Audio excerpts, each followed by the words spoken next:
I'll start with the right front leatherette.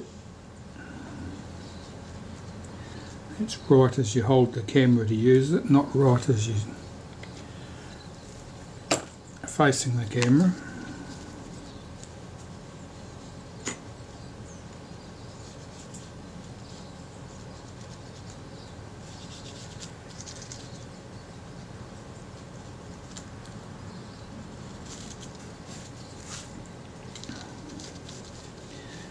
I've already mentioned that leatherettes peel up from the edges, so you need good cover. Well, when you get to corners, that's like edges squared. The corners are very keen to peel up, so make sure you have good cover right to the corners.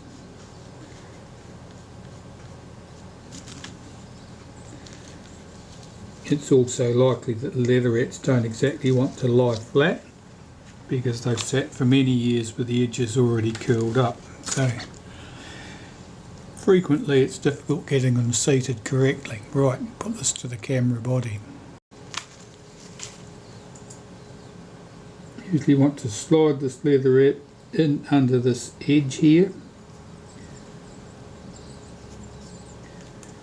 Get it seated evenly between the top and bottom chrome trims. Just rubbing away that loose bit of adhesive there. It's squeezed out. And around the end of the camera we want this butted up neatly to the hinge, which often means pulling the leatherette back towards the hinge.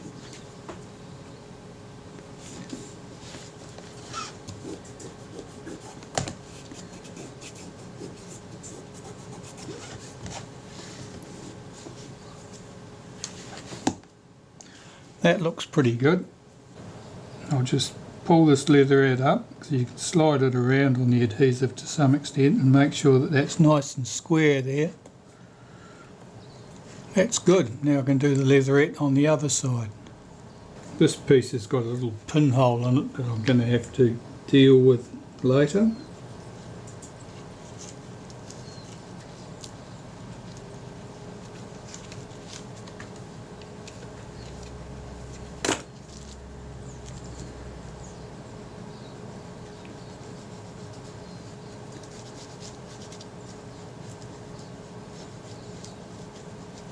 Minor holes and cracks in old leatherette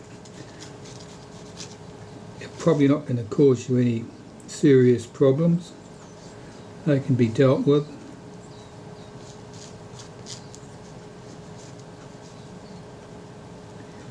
And especially if the choice is using the original leatherettes or using some somewhat less than identical modern substitute.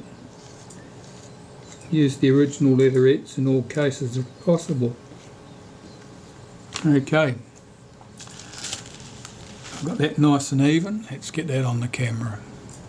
Basically I'm following the same procedure I did with the other side. Slide my leatherette into place, getting it under the edge of this front plate here, this trim. Getting it seated evenly top and bottom between the chrome trims here, and then rolling it into place. Of course we need the door open here so we can get this seated in around the corner. Now this leatherette is short, they generally are, and getting it seated up neat and tidy here is tricky. So now I'm pulling it back to that edge, trying to make sure that it's pressed down firmly. If the leatherette's not tucked down firmly against that edge, when the back door comes up it'll catch on it and lift it.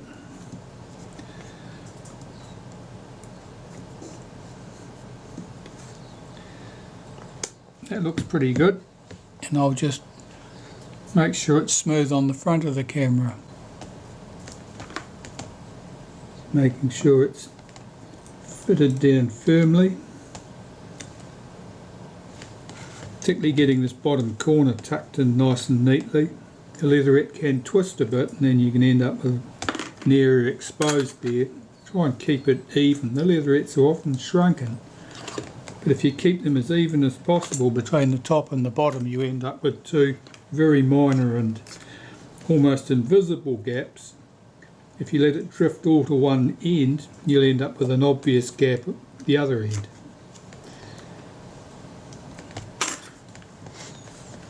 That looks pretty good to me. I'll just check again that that is tucked in neatly here. Just a bit of stray adhesive sticking over the edge there. I'll just roll that away. That looks like our leatherettes on the front of the camera, and you can see because it sticks out quite well here, it's catching the light. There's a little spot there where there's a hole in the leatherette. That's where there was corrosion or something under it, and the leatherette had stretched at that point and it's disappeared. I'll fill that later. What's left here? Well, there's not much left here now. On our nameplate, which is here, it's a little bit mutilated at this end where people have prodded at it with needles, I would say. It's got, in particular, it's got sharp point marks there where people have prodded at it, and then there's a little notch where they leave it up underneath it. That'll look alright. I'll just get a spot of adhesive on a piece of paper. We'll put that on the back of the nameplate, transfer it there with a toothpick.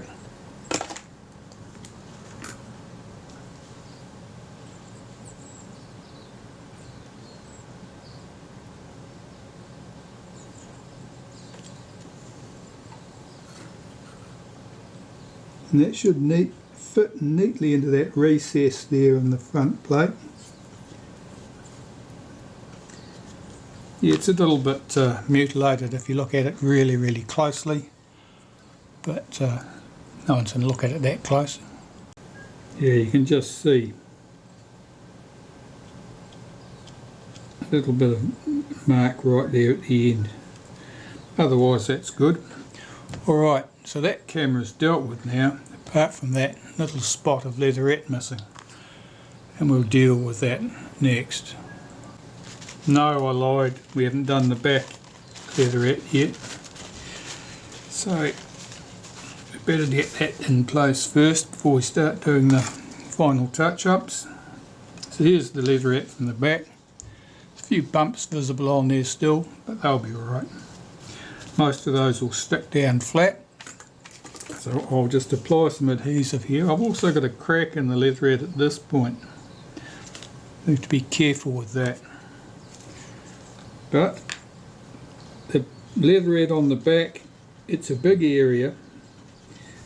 Because it's a big area, the adhesive will want to dry on you before you get a chance to spread it all out and get it on the camera. So you have to work quick with this.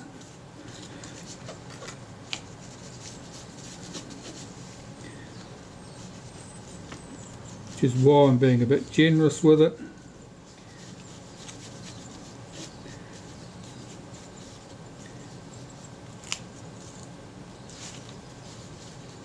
I've been very generous with it. Okay. Don't need anything like that amount. Just get that off there.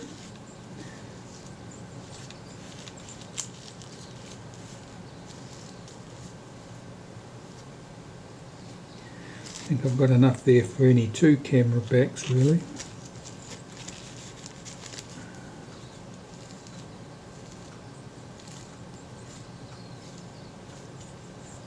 If you leave great puddles of adhesive on here, particularly if you leave it time to start setting or drying, you'll end up with lumps and bumps. We're trying to avoid those. Okay, I think that'll do. Because my hands are covered in adhesive, so it's tricky. Now this is important. Don't put this on upside down. Very disconcerting if you see a camera and the name's upside down.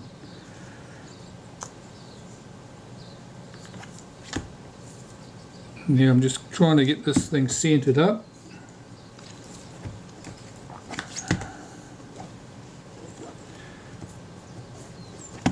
And make sure it's seated between the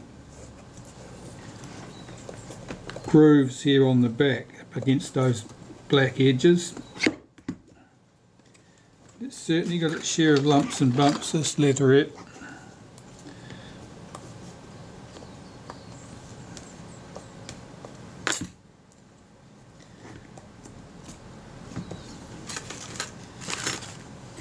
What you can do is, if you've got stubborn bumps that don't want to sit down, is often it's because the adhesive is hard and stiff and doesn't want to form back down.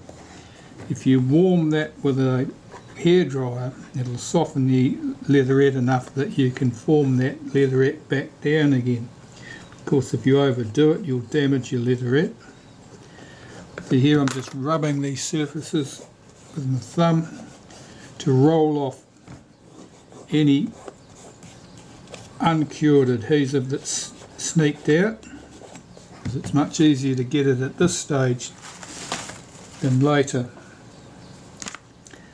I'll just rub that away with a toothpick. No, it was a cotton bud. So yes, there's a bump there.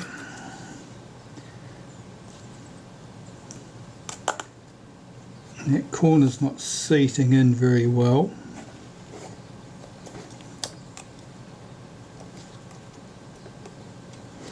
A bump there. It's neat enough next to the hinges.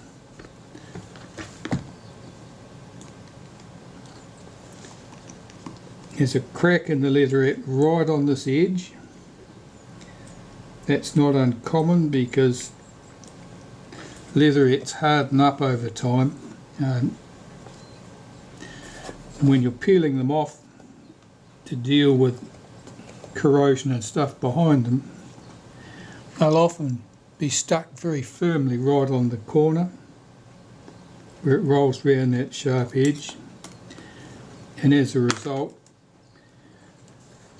they'll crack there because they won't want to let go.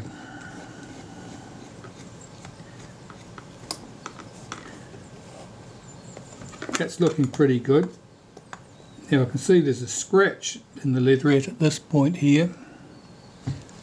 Well, that's showing, yeah, you can see it in the light here. I don't think that's a crack, I think that's just a scratch in the leatherette. Something sharp has run across that. That's almost invisible. But all the main lumps and bumps are down. I'm just going to warm this up with a hairdryer now and encourage these bumps to settle down flat. It looks pretty good as it is. Well, as you can see, the bumps have largely subsided. There's not much to see there now. The warming them up with warming the leatherette up with a hairdryer and then just pushing it down with your fingers is enough to flatten most of those bumps. And the bad one that was at this end, it's pretty much disappeared too. So that's good. We can get back to dealing with this little patch down here. There's a couple of ways you can deal with things like that. It's quite a small piece. You could fill that with a little bit of black wax from a crayon. That'll certainly do it. I'll use something else. Well, as you can see, the little hole is gone. And how did I deal with that? Well, I took some little scrap bits of leatherette that were good for nothing, and I just put them in a tiny dish. In fact, I used a bottle cap with a little bit of acetone and made a slurry of the plastic coating, and then just applied a drop to that little patch that was missing, and when that had dried a bit, applied another drop and another drop and another drop until eventually the hole's gone. I'm sure there's a slight hollow there, and I'm sure it's not perfect, but it looks a lot better than that bare metal grinning at you. And the Leatherettes will get a wipe over with some black wax polish before I'm done anyway. But this is camera number 3, and the Leatherettes are all looking good, front and back. And that's that camera out of the way, which only leaves camera number 1. Now camera number 1, yeah, that's going to be entertaining. Camera number 1 appears to behave well enough, but when I'm normally using the camera, it's just gone around to frame number 1, I normally guide the film advance lever back to the park position. That's just something you do out of habit. You don't just swing it out and let it go, or swing it out and let it go most of the way and then let it go. And if you do that, you know, there's not an awful lot of tension there, or there's friction. It's not automatically dropping back. And of course it shouldn't be able to do that once it's in its park position. You hear that click? That's the release lever dropping into position. So what we've got here is a problem with the cam on the bottom of the film advance shaft being loose, and basically it needs to be riveted back firmly. If I wiggle this, you'll see that there's a considerable amount of wiggle there, and it means that the cam on the end of the film advance shaft is loose.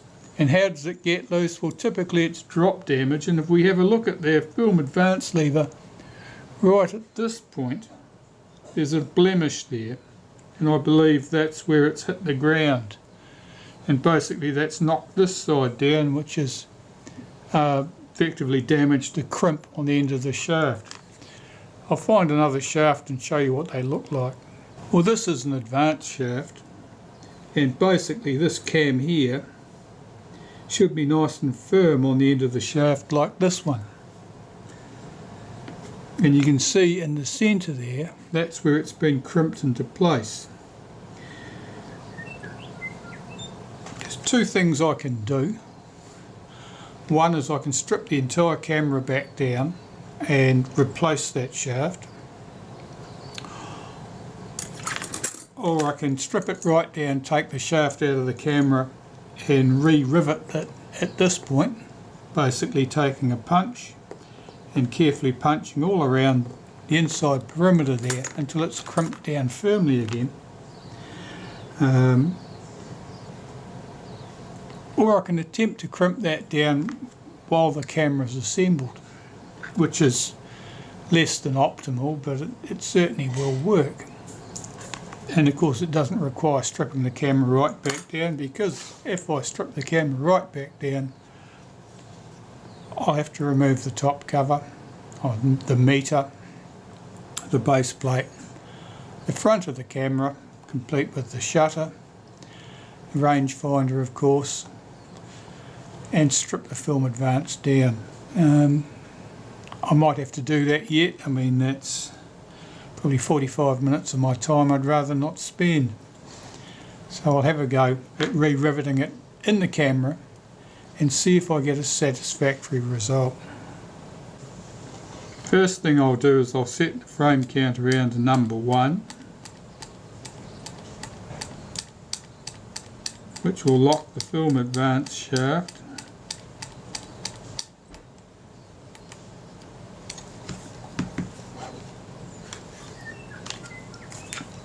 We'll remove the film advance lever.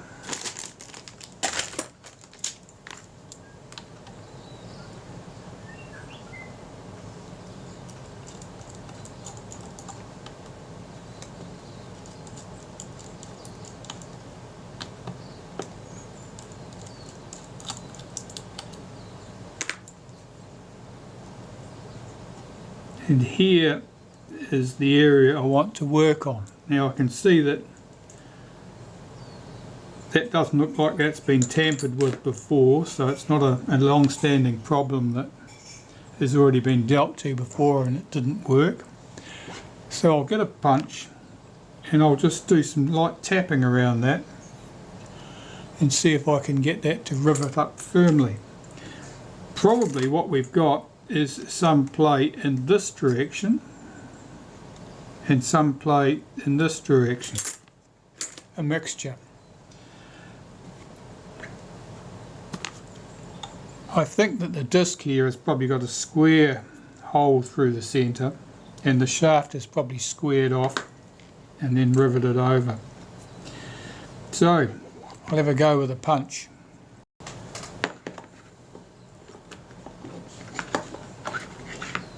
Really want to prop up the front of that somewhat. I've got it's the right side, that'll do. But I've got a punch here. This one is from a staking set, jeweler's staking set. I'm just going to tap lightly around the perimeter there first, just to see if I can move a little bit of metal.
I'll put the lever back on there. I want to see if we've had any effect.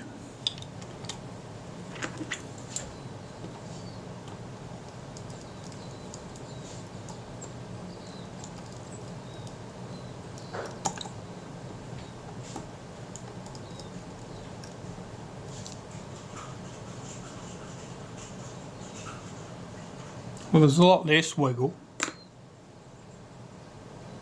It's still there. I don't think this is going to work. I think I'm going to have to replace that.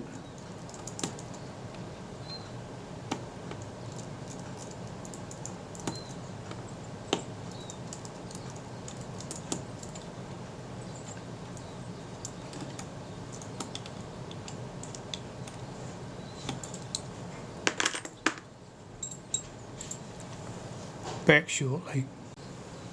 I've just cocked the shutter. And the film advance lever hasn't quite returned to the rest position, and you can see that it's a little bit reluctant to do so. And as a result, the release lever hasn't dropped into its notch. So I've got to apply a reasonable amount of force to get that to seat. And as I look at that, it looks like this disc is moving on the shaft there. I think I'm seeing movement between the shaft and this disc, so it means I'm going to have to replace that shaft. There's nothing else for it. So that means I've got to strip the camera back down. Well, you've seen me strip the camera down more than once, so I'll just do that off camera. Well, that took 7 minutes to get back to this stage. Now I'm just checking this film advance. I've taken the shutter out now, of course, so I've got I wanted to check to make sure that my film advance problem wasn't some interaction with the shutter cocking. And the film advance has no unusual resistance now. It returns to its park position without any problems. Which means that something to do with the shutter cocking action was the cause of the stiffness in this reaching its return position. There's absolutely no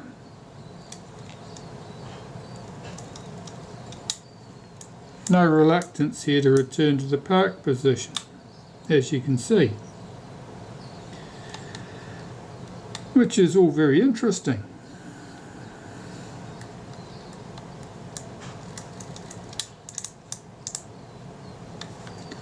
So I'm going to have to do a bit more exploring to discover exactly what was causing my problem.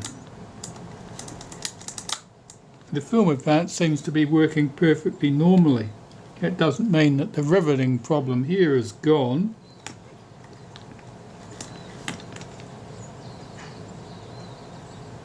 It looks like I've riveted it up firmly enough. So I'm going to pull out that film advance shaft since I've got it at this stage. Rivet that over a bit firmer, check that all of this works smoothly, and then investigate what it was with the shutter cocking that was causing undue resistance.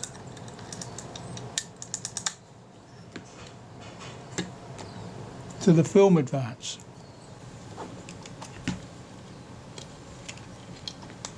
Well, as you can see, I've got the film advance back in there. I took that shaft out, I did rivet that shaft over. Oh, it's much easier to do when you have an anvil to work against than trying to do it loose in the camera. However, the film advance doesn't smoothly return to the rest position under its own steam, as you can see. And what's the secret? Well, the secret appears to be that I need a spacer under here. That the clearance between the rack and the gear there, that there's basically it's biting down too hard. So what I'm going to do is take out this screw, put a little shim washer under here and tighten it back up, and I expect my problem will have gone away.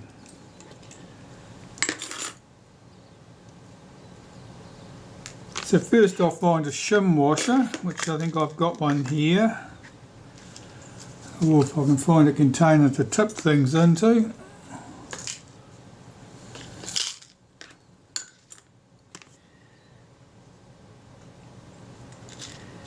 And let's just get this little shim washer, which would have come out from a similar position in another camera, I would think. It's not uncommon to have to shim a bracket on a Retina IIIS camera, for example. It's not very common at all to have it happen with something like this 3S. So we'll see how that goes. That seems to have done the trick.